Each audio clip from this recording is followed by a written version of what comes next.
Welcome to Entrepreneurs Unlimited with Mark Haney on KHTK Sports 1140 and HaneyBiz.com. Mark is a well-known local entrepreneur who has a passion for growing companies and uncovering the stories of other successful business people. Mark will share his and their experiences and hopes to ignite the entrepreneurial spirit within you. And now, here's Mark Haney. Welcome to Entrepreneurs Unlimited and show number 4. Today we have two phenomenal guests. We have Todd Flowers, the founder, my partner in surveillance systems integration, SSI. He's a rock star of a business guy. He'll be on along with Doug Elmetz of Elmetz Communications. He was the assistant White House secretary of the press secretary in the Reagan administration. He's also the founder and owner of Elmetz Communications. So, have you ever had to spin a story? You ever had to kind of create the most positive outcome in something? Even back as a kid, you get a bad report card and you're thinking, maybe I should hide the report card. But isn't it a lot better idea to kind of get out in front of that? Last week we had Josh Woods on the show, and Josh talked about the minimum wage and that we're going to be looking at raising minimum wage in the future. And I thought he did a great job of spinning that a little bit. He and Kevin Johnson are putting together a committee to look at this and find the most positive way to approach that issue. But how would a guy like Tom Brady handle it when Deflategate comes up? And, was it the best decision for him to get rid of his cell phone, have somebody, throw it in the garbage or destroy it? And then the bombastic comments of our front runner in the GOP race, he's making comments about John McCain and his war record, saying that he was a war hero, but because he was captured. But I like people that weren't captured. So as you think about how people spin these situations that a lot of people would call difficult or controversial, it makes you think, boy, if I had the right guy on my team to do that, that would certainly help. And Doug Elmetz has built a company around helping people to put the right spin on their situations and brand themselves.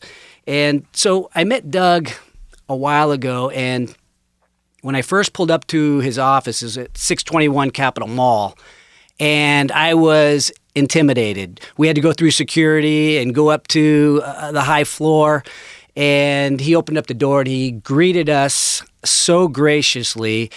And as we looked around his office, we could look out the window and see all the development that is happening in the downtown area. He has an incredible view of the arena and the building process that's happening there, and then all the other future development right there in the downtown area. And then I looked around his office, and I was surprised, actually, because it was so current.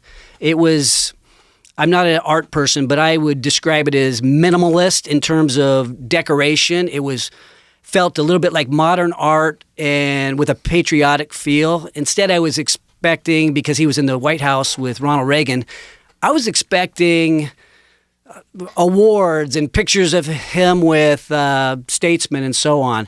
But instead, I really was impressed with how current it felt. And as we left his office, I think the way that I felt was that I had met the best communicator that I had ever met in my entire life, the best storyteller. And he has a story. He's got multiple stories, but the story of his entrepreneurial career and how it got started in politics is one to stick around for today. So at this time, I'd like to say, welcome, Doug. Thank you for being on Entrepreneurs Unlimited. How you doing? Well, doing great. Thank you, and congratulations on this show. You've had some fantastic guests. I feel honored to be one of them, and I'm sure that all your listeners are eager to hear who's coming up in the coming weeks. So thank you very much for having me. You bet. You bet. So did I do a fair job of describing you at the beginning and your background? Yeah. Or how would we what's the best way to describe Doug Elmitz? Who is Doug Elmitz? Being at the right place at the right time.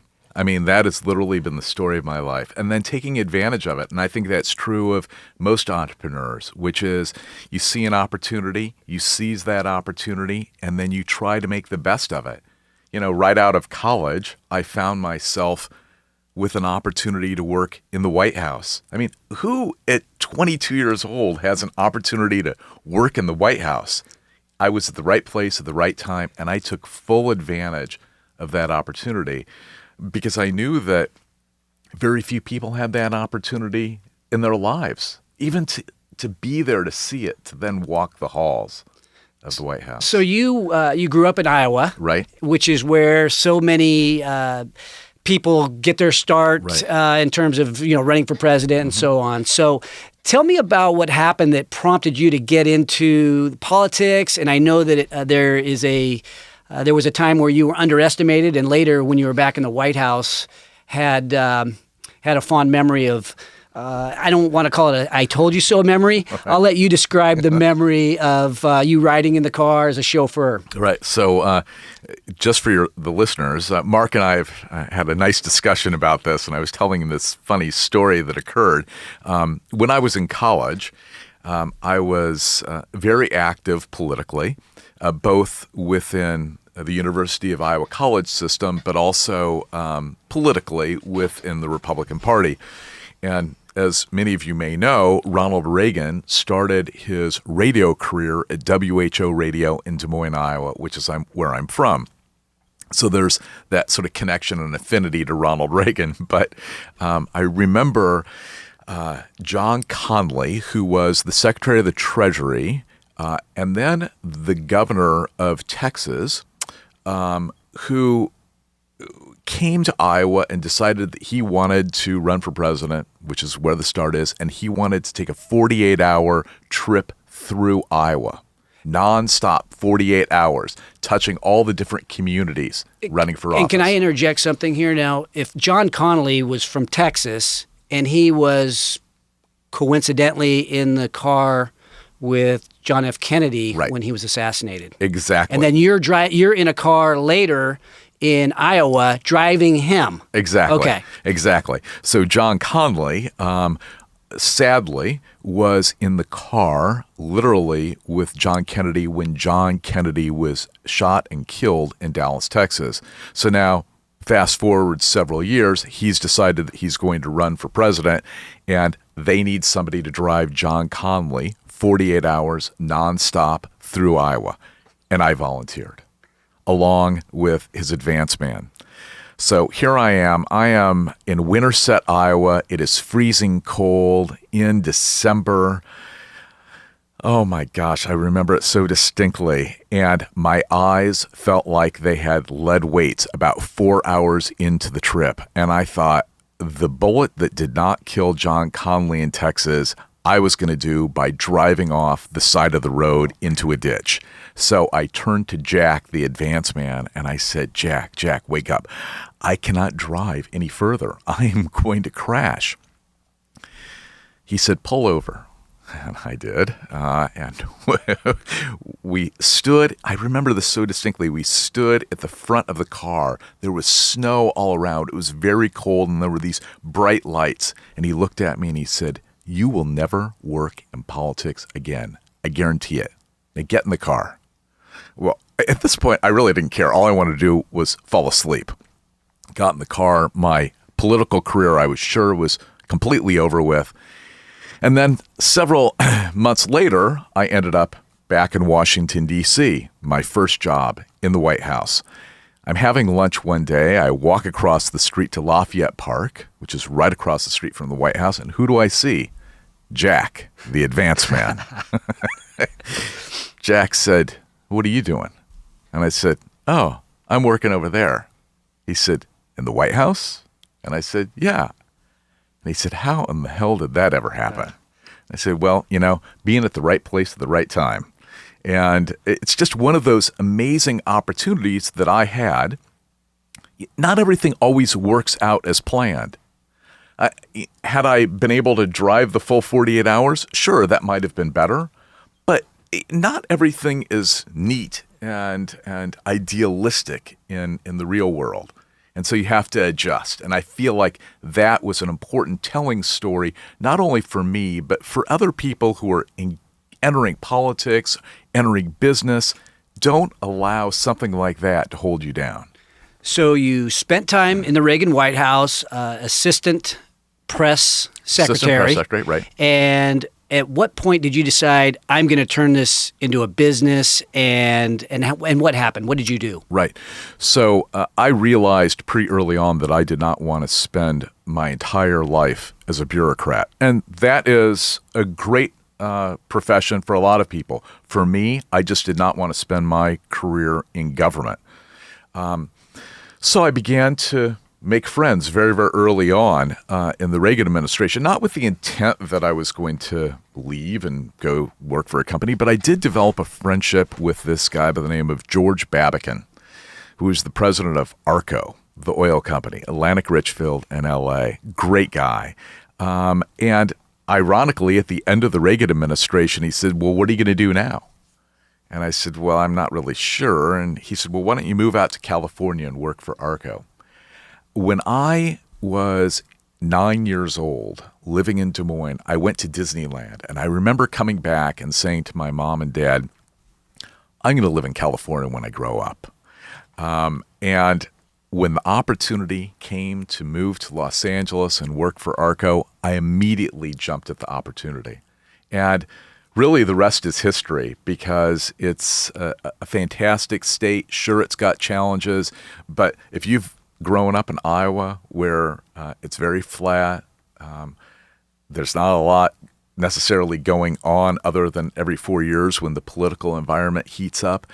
And then you come here and you realize that here in Sacramento, where we are, every time I drive to San Francisco, I'm taken by the beauty. Most people drive to San Francisco or Tahoe, and they're looking at the road ahead.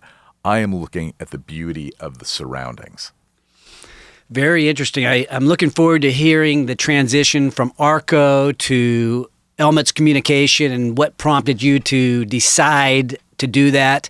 We're going to take a quick break. I'm Mark Haney. You're listening to Entrepreneurs Unlimited on KHTK Sports 1140, streaming live, podcast, and YouTube at haneybiz.com. Now, here's Mark. Welcome back to Entrepreneurs Unlimited. I'm Mark Haney, and we are talking with Doug Elmetz, owner of Elmet's Communication. So, Doug, you shared the story about moving from the White House into working at ARCO. Talk to us about, so you're working at ARCO, and what prompted you to decide to go out on your own? Yeah, great question. I had always wanted to have my own business.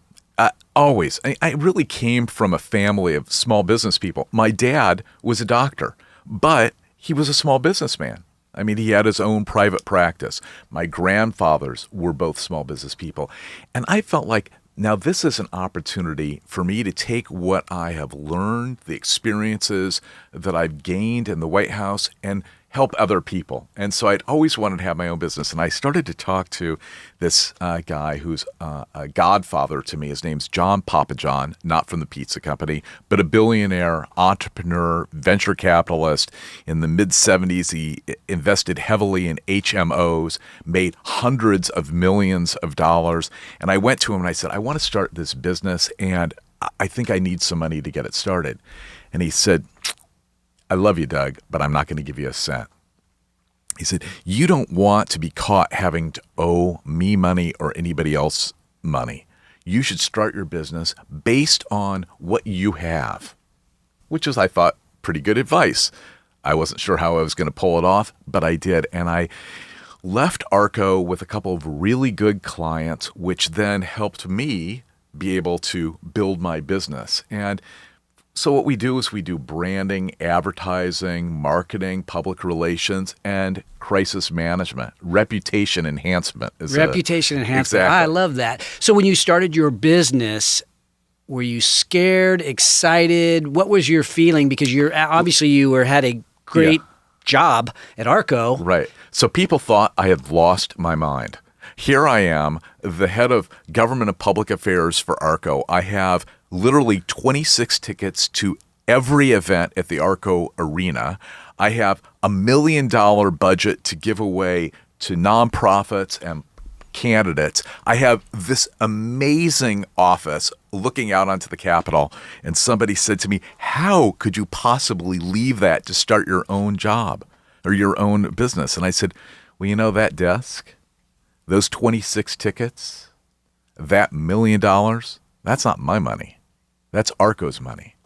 I want to be in control of my own destiny. I want to be able to give my $1 million away, which I might add has never happened. But I want to be able to control where I'm going rather than working in an environment where I'm being controlled. Now, that may not be for everybody, but for me, it was. And it's been a great success. And I started, as I mentioned to you a couple of weeks ago, my business on the day, literally the day that my third child was born. My wife was going through contractions, and here I am, literally on the phone, trying to get this business off the ground. And I thought, this is prophetic, if nothing else. One of the most stressful days of your life, but one of the most exciting days of your life, I'm assuming. Absolutely, because I think that somebody said to me, do you still get nervous about your business? And I said, if I don't wake up at 3 o'clock in the morning thinking, oh my goodness, is my business going to dissolve tomorrow? That's when I need to start really worrying. When I'm too confident, when I feel like everything's great. You always have to be a little bit on edge, I think, to have a successful business. So what is a day in the life for Doug Elmetz? You get up early. You're obviously in great shape. Do you have clients that are all over the place? What's a day look like for you? People think that I don't sleep. I do sleep, but people don't think I sleep because I get up at 4:25 every morning. I immediately go through the newspapers on my phone, and I start sending out interesting articles to my clients, to my friends. Some of them keep their phones next to their bed, and they get very irritated by the fact that I'm waking them up bright and early. And then I go and I work out. I do this boot camp at something called Fitness Rangers. It's fantastic because I believe that the endorphins I get early in the morning that last me until noon, and you're in great shape too, Mark, you know this, those endorphins keep you focused certainly through half the day. And so then I go into my office, and every day is completely different. That's what I love so much about my business, is that nothing is the same. I mean, the other day I got a phone call about Alan Warren, great guy, member of the Sacramento City Council, being charged with sexual harassment. Oh, boy. Miserable situation. Great guy. I've known Alan forever, and his wife forever.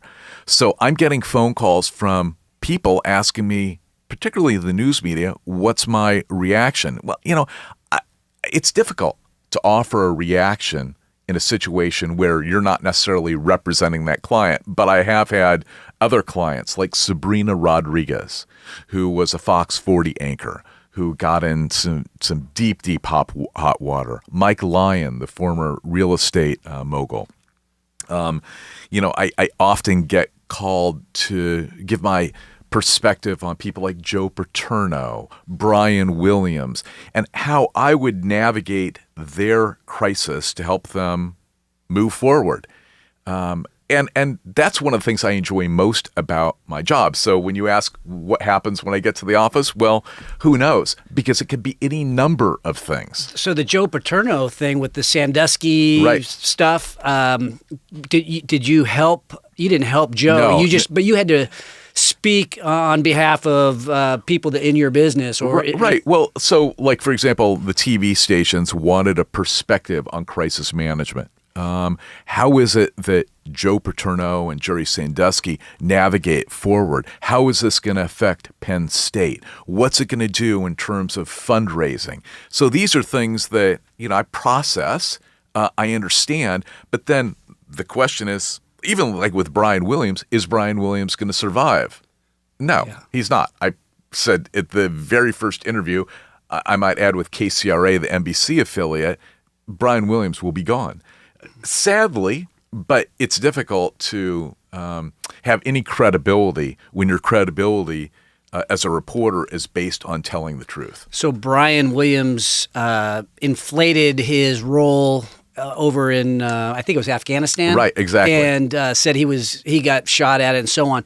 Is there anything that he should have done to, once the story came out that he had exaggerated? Yeah. What should he have done? What should somebody do if, oh shoot, I blew it? Is there a way that we should handle that? Well, the best thing is to tell the truth, to come clean, absolutely come clean, because once people get caught in a lie, it's very, very difficult to extricate yourself from it.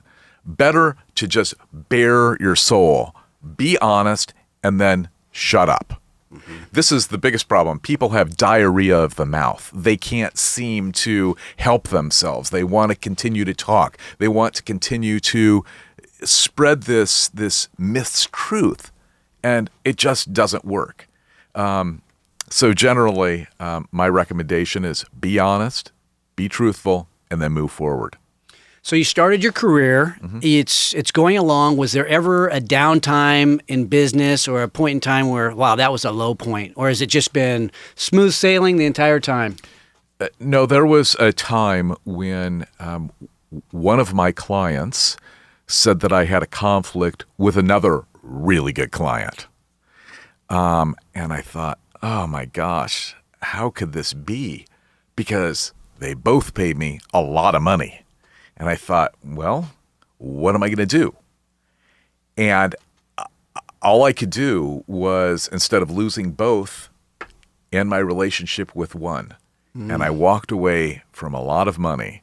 But I realized that it's more than about money. It's about being able to be true to yourself, being able to true to your clients, and to have credibility in the marketplace. And if they felt I had a conflict, better to try and resolve that. And it was a low point. Did it last forever? No. And I worked hard to make up the difference.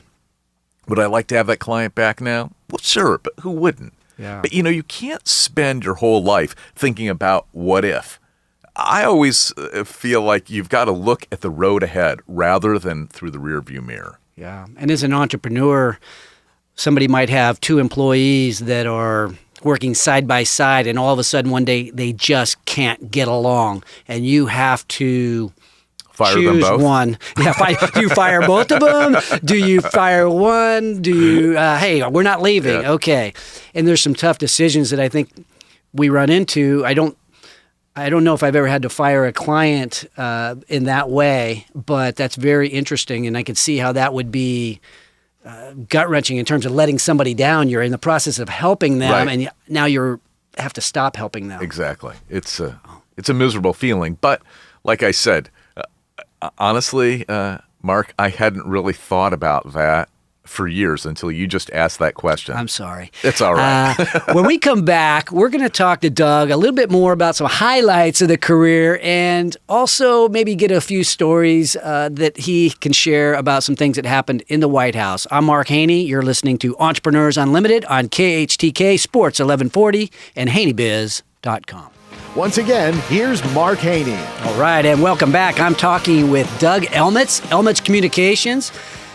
So you've had some stressful times. You've had some great times. Share a little bit about what's going on right now, and are there any highlights that you'd like to touch on? Right. Well, Ronald Reagan was the only president who was a governor that did not have a statue in the state capitol, his state capitol. So you look at John Kennedy, Bill Clinton, Jimmy Carter, all had statues in their state capitol because they were governors. And Ronald Reagan has in capitals all over the world, including the capital of the United States of America, but not here in Sacramento. So I sponsored some legislation, shepherded it through the process, raised the money, and about 2 months ago, we unveiled this 8-foot, solid, 800-pound bronze sculpture in the lower rotunda of the Capitol. It was an amazing moment in my life. I felt as if, and I'd worked closely with Mrs. Reagan to make sure that the statue looked like Ronald Reagan when he was governor. But one of our generous donors was Rupert Murdoch, who owns Fox News, The Wall Street Journal, 20th Century Fox. And so on Wednesday of this week, I took him a 50-pound small replica of the sculpture, and I thought, what a great opportunity to see somebody who's built this amazing empire, a billionaire. And he was as engaging, he was intellectually inquisitive, a fascinating guy. And I thought, how interesting that he would be visiting with me literally the day before this debate is going on his station. And now you see what's happened with Megyn Kelly and her asking Donald Trump, another amazing entrepreneur. Yeah, and people are saying that she was really tough on Donald. She was tough. Fox News needed to do that for their own credibility.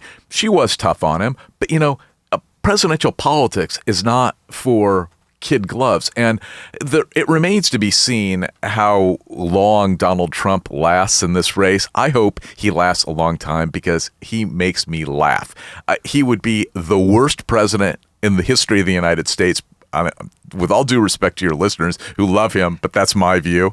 I don't think he'll get very far, but he certainly is giving us a lot of humor. Definitely.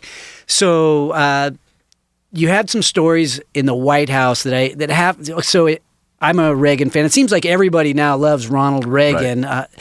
I have a picture of him in my office, and there's a quote that all great change in America begins at the dinner table. And he stood for so many of our values, and he did such a great job of making us feel proud to be American.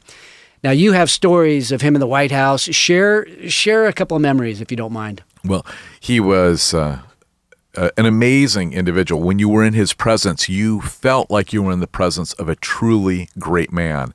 George Bush, his vice president, said when he went to visit Ronald Reagan, after Ronald Reagan had left office, he said, my palms still felt a little sweaty. This is a guy who was his vice president, who at the time was president of the United States, but there were a lot of funny stories, one of which I think your sports listeners will appreciate. Sugar Ray Leonard and his wife came to visit the president, and we had a group of reporters in the Oval Office with Sugar Ray Leonard, his wife, and Ronald Reagan, and the president said, well, yes, I'd like to welcome Sugar Ray and Mrs. Ray here today. And of course, we had to remind him the last name was Leonard. But there were a lot of very, very fun stories for which I think that's what made Ronald Reagan real to so many people. And in terms of business, he gave business the opportunity to survive, to thrive.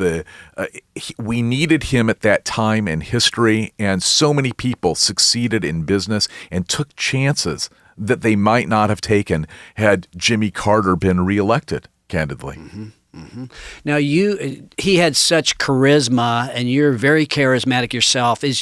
How important is your charisma in building your business? I know you have the team of people that work on these issues, but in terms of building business, is your charisma, how important is that? I think that being enthusiastic is absolutely important because it becomes infectious. You have to believe in what you're selling. So it doesn't matter what your business is. You have to know that what you're selling is something that is worth buying. And I think that's why I'm often very enthusiastic about the things that I talk about and my life experiences. It gives people confidence to want to put their faith and trust in what I have to offer. Mm-hmm. One of our businesses is Surveillance Systems, Inc., and we'll have Todd coming up in a minute to talk about it. And we do a lot of business in the casino area, and you have several clients in that realm.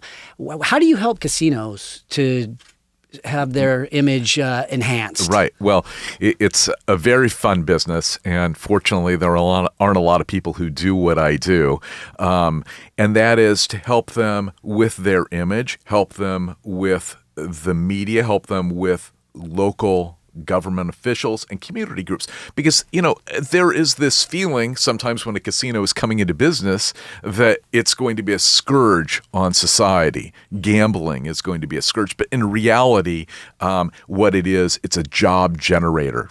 Thousands of jobs, pumping millions of dollars into the local economy. And a lot of entrepreneurs such as SSI, who are able to not only make money, but be able to provide additional resources for those casinos. So it's a great business. It's very fun. Every day is different. And there are a lot of people who make a lot of money and a lot of people who spend a lot of money in those enterprises. Absolutely. Okay, so we have a few minutes left. Can we go through just a quick lightning round where we get some advice from Doug Elmitz on how to spin a tough situation or how to come up with the best outcome? Right. Okay. Aldon Smith, 49ers, just let him go. If you're Aldon Smith, what do you do? Well, you try to make it right with not only your family, but the people who believed in you. That is always the most difficult thing, is that when people are in the midst of a crisis, all they think about is themselves. And the victims, in many instances, are the people that are around you. And what I would suggest with Aldon Smith is he needs to just go away, get it right in his own head, and then hopefully be able to have another opportunity. Because here's the one thing I've realized. A lot of people like to see people trip. People love seeing people trip, but they also like to see if they can get back up. Yeah. Okay, so Hillary Clinton had some email scandal. She's using her personal email for business use, and now it's disappeared. How do you spin that if you're Hillary? Well, first of all, that's a tempest in a teapot. A week is a long time of presidential politics. We're not going to be talking about this in January or February when the caucuses and the primaries come around. Hillary Clinton, regardless of what you think of her, she is an amazing individual. I'm not going to vote for her. I'm a Republican, but I will tell you, she's got a world of experience, and she would not be a bad president at all. But what I would do with her is come clean. Absolutely. If she doesn't have anything to hide, then better to lay it bare, and lay it bare now, early on in the process, than wait until it becomes election time in the primaries. One quick one.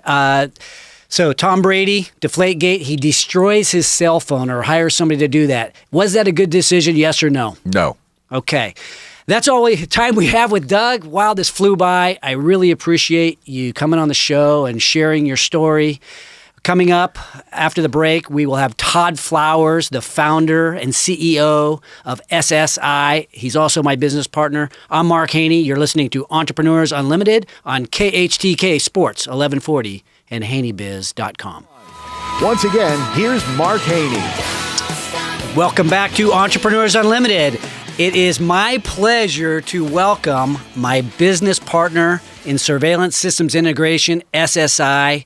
He's my good friend, and you think about how to choose a business partner, and Todd and I kind of chose each other, and I think it was one of the best decisions that I've ever made, and I want to say thank you, Todd Flowers, for being on the show today, and welcome. How you doing today, Todd? I am doing great. I am so excited to be here, and honestly, after Doug, I kind of feel like the consolation prize for the show, but we'll do our best. You are going to do fine, as you always do. So now, you and I have been in business for a long time. I think your story of becoming an entrepreneur is phenomenal. Can you share a little bit about what happened and how did we choose each other? Absolutely. First, I want to say, without my wife, Lisa, I mean, she's my powerhouse, but this is not a one-man show. We've got an amazing team at SSI. We couldn't do it without our customers. And it really does go back at a time when I was really struggling. I had an opportunity to come to work with you in the video security industry. And, you know, I still had huge dreams and goals and things I wanted to do with my life, and decided that with this opportunity that you gave me, that I would do whatever it took to be the best that I could be. And at the time, I didn't know that was going to turn into a entrepreneurial opportunity. At the time, it was more of an entrepreneurial. I want to be the best. I want to make a difference for my family. And that really grew into discovering a lot about myself, recognizing some opportunities in the native gaming industry, and really coming to you and sharing a vision and an idea, and then you having the faith and the belief that I could execute.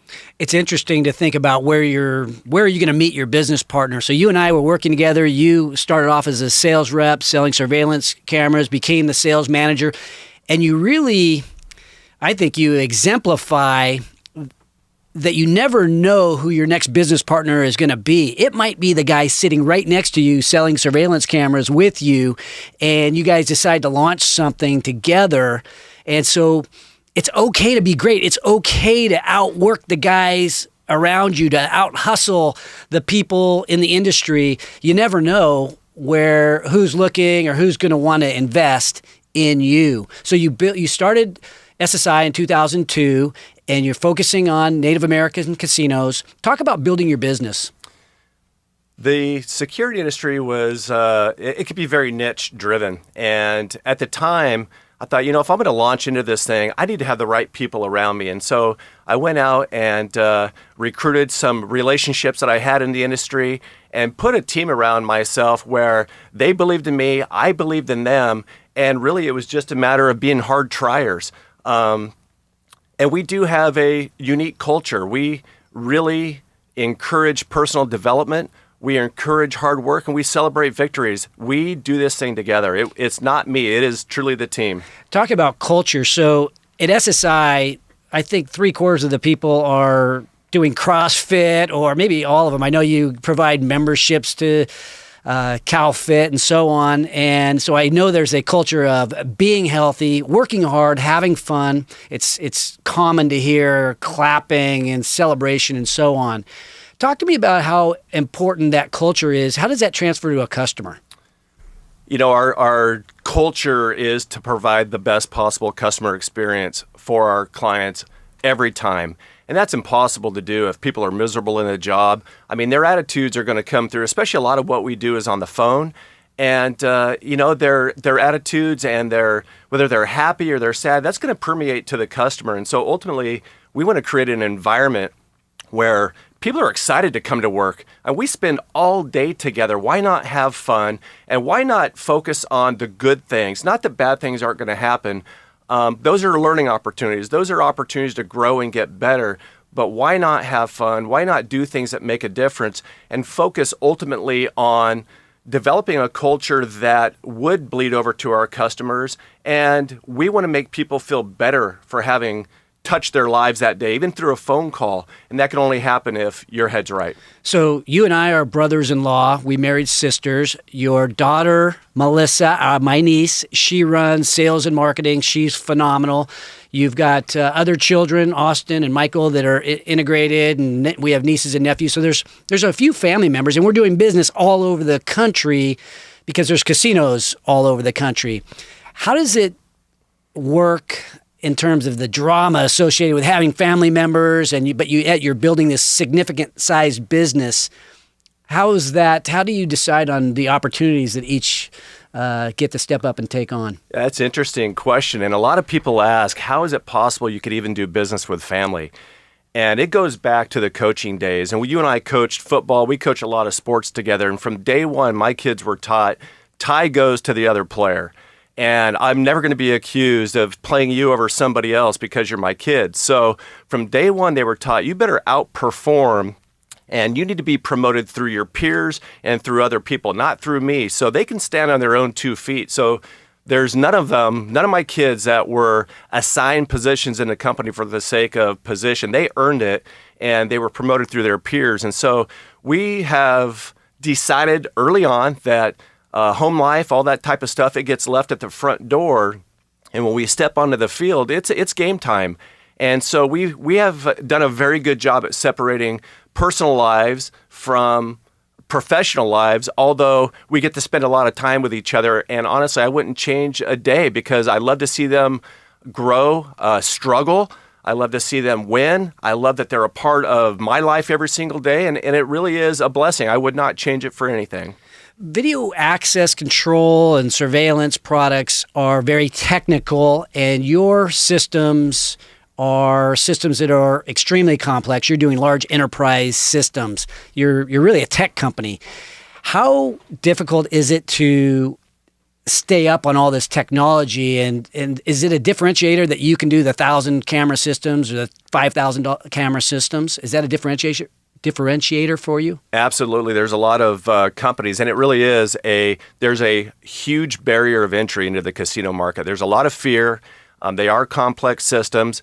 I am not a tech guru by any means. However, you can surround yourself with the people who are, and building a team, you don't have to be strong at everything. You just have to have team members who are strong in those areas that you're weak. But yeah, you really do have to stay on top of technology. So the relationships we have with our vendors are very, very important because they'll bring that new information to us. There's a lot of training that goes into it. And, we really do demystify the whole thing. And we provide simple solutions to these complex issues that seem scary, but at the end of the day, they're fairly simple. You bet. So where's SSI going from here? You have you guys have had growth over the last year or so, and you've been in business 10, 12 years. You and I obviously have been in business prior to that, but SSI has been going strong. And what's the future look like at SSI? It's very exciting. I feel, a business can be a lot like growing up. You go through that naive pubescent stage where, you just think everything's going to be fantastic. And of course, the economy hit in 2008. We had experienced amazing growth. We grew from 0 to 21 million in a very short period of time. Then the economy hit, and it flattened out. And part of this maturation process of a business is learning how to adapt and make some hard choices. So we adopted this year this idea of think like a startup. You can be a mature company and get lazy and get complacent. But when you're thinking like a startup, you attack and you're in growth mode and you don't let any opportunity slip through your fingers. So we truly have created momentum again. We're excited. We see growth year over year, and we are going to fight like crazy to make this thing happen huge. So we're shooting for 100 million. That's the ultimate goal over the next few years. Oh, nice. That's great growth. So a little bit about you personally, Todd. Who is Todd Flowers? I mean, you grew up in Lincoln. You're one of the most ambitious people I know. Give us a little sense as to who you are and what you're all about. I don't think that's an onion you want to unpeel on this show, but honestly, my greatest desires in life is was to really have my own family and to be significant to them and be the provider. And, there's times I failed terribly at that, but it does drive me. And there's something it's one of those internal things that every entrepreneur has, and it's different for everybody. And I'm not exactly sure what drives me. I think just the desire to come from a little town and do something significant with my life. So I add value to the Flowers family name. I don't detract from it. And, if I can do that and bring a lot of people with me, that brings pure joy for me. It's not about what I can do for me, but when you could do it with other people, when I could do it with you and I could do it with my friends and my family and create success, there's some very powerful intrinsic value to that. And you realize that we have an opportunity as business owners that we can enhance people's lives, and that enhances the lives of their families. And we can make and do things. We can make choices and maybe even just philosophies that we bring to the table that they take home. And now we maybe have a little impact on their kids' lives. So, I personally want to do some great things. And I feel like even at age 52, just getting started. So as we wrap up, we are building an entrepreneurial ecosystem there in our office, and where everybody is encouraged to think about opportunities and create their own opportunities. Any advice for entrepreneurs that are just starting out or thinking about being an entrepreneur? My advice would be that I think there's one key ingredient, and that is being a hard trier. I mean, it's one thing to say that I'm going to be an entrepreneur. There's another thing when it comes down to getting the work done. I'm a huge believer in, I think, dreaming huge, having massive dreams and goals is powerful. But if what you're doing daily isn't in alignment with what you're professing, then you're going to fail. So you better be willing to do the work, not just profess what you want to be, but when the lights are out, you're behind closed doors, what you think about and what you do when nobody's looking, that's probably going to determine how big you can become. So proud to be your business partner, Todd, and thank you for coming on the show. I'll be back in just a minute with some closing thoughts. Again, thank you for listening to Entrepreneurs Unlimited. I'm Mark Haney on KHTK Sports 1140 and HaneyBiz.com. Once again, here's Mark. I want to thank Doug Elmetz of Elmetz Communications for sharing his morning with us. And of course, Todd Flowers of SSI Surveillance Systems, Inc., my business partner.